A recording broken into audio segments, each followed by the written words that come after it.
Hello and welcome to Love Muslims Critique Islam Part 10, where we will be looking at dating issues that the Quran has in further detail and explaining how the original text is impossible to read today. Throughout this series of videos, I'll be sharing you the truth of Islam that you won't get from the mainstream media and you won't get from Muslims. So let me reveal to you the secrets Imams don't want you to know and take you on a journey of absolute truth. Studies have since discovered other dating issues. When they looked at the Sana'a manuscript in Yemen, they found it to be a palimpsest.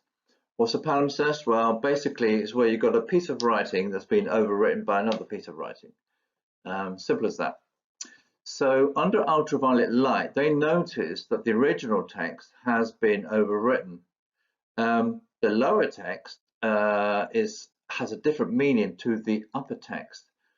And again, there were deviations in the text and different scripts and different surah numeration, and the chapters were in different order. Now,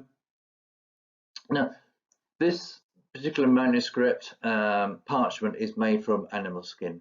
Now, the animal skin was radiocarbon dated by 4 different centers in Europe. Okay, now the dating of the skin parchment was concluded to be between 450 AD and 500 AD, which is 70 to 120 years before Muhammad was born, and 110 and 160 years before he started to receive his revelations. Now, being animal skin, the parchment would be very expensive. Okay, it'd be very expensive to produce, and would therefore would be used soon after it was made ready. So, given that great expense in production, it won't be just left lying around ready to be used many years later. It would have been used soon after it was ready to be used. And therefore, so this script is supposed to be the earliest manuscript that we have of the Quran, which is dated to the 8th century, so we're told. But we now know that the text was written way before Muhammad. So we can conclude, therefore, that the skin would have been written on over a century before Muhammad's revelations, and none of the earlier texts mention him at all. In fact, the text does not correspond with the narrative today, and the story about Muhammad has simply been added in. This text not only predates Muhammad, but also the Quran and Islam. Now, it's animal skin, as I mentioned, and the qualities of animal skin allow for the original text to be simply wiped clean, which making way for fresh text to be scribed on top. And it's estimated that the lower text was cleaned off and overwritten between 671 AD and 705 AD. There are deviations between the 2 layers of the text, as many words have been changed and many chapters are in different orders, but both the lower and the upper text differ from the canonized Quran that we have currently today, and the changes in the lower text by the upper text change the text meaning. Now I'm going to talk to you about the confusion in the Arabic text.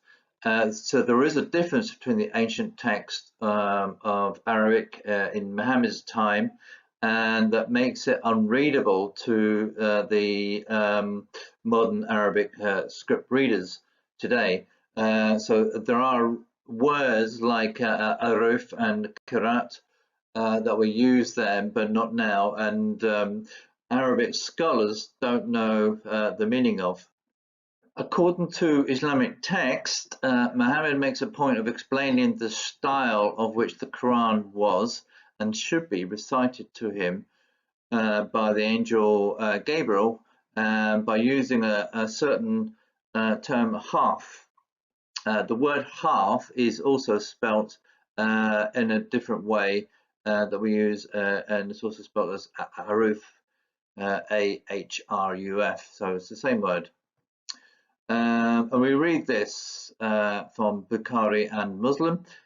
Gabriel recited the Quran to me in one half, and I recited it back to him, but I requested him to increase, and he continued to increase for me until we stopped at 7 aruf.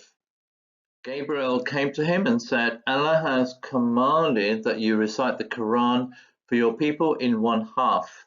The Prophet replied, I ask Allah's pardon and forgiveness. My people are not capable of doing this. Gabriel came again and said, Allah has commanded you to recite the Quran to your people in 2 aruf. Muhammad says no a couple more times. And finally, Allah has commanded you to recite the Quran to your people in 7 aruf, and in whichever half they recite, you will be right. So what does aruf mean, and is it the same as half?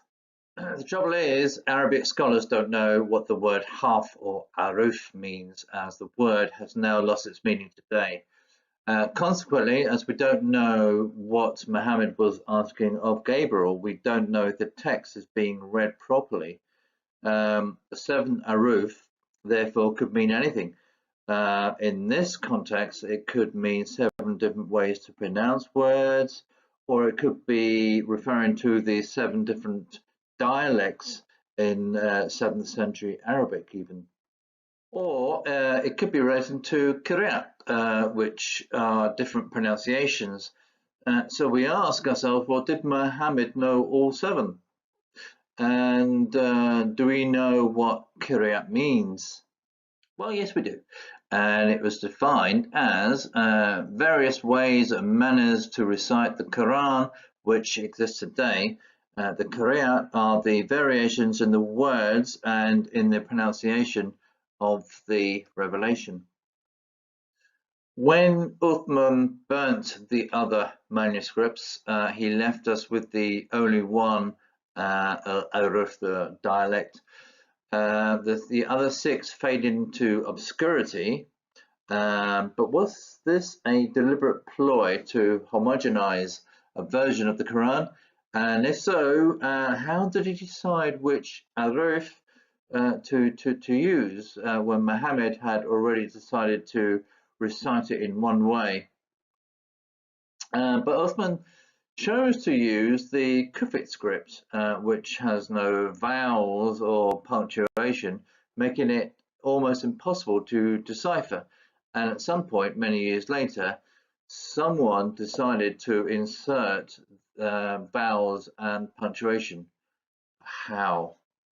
So what am I talking about? Well, look, this is the Arabic alphabet here, okay? Now, if you notice that you've got lots of different squiggles, and above this and below the squiggles, you've got these little dots there. Now, they're called the vowelization and diacritical marks.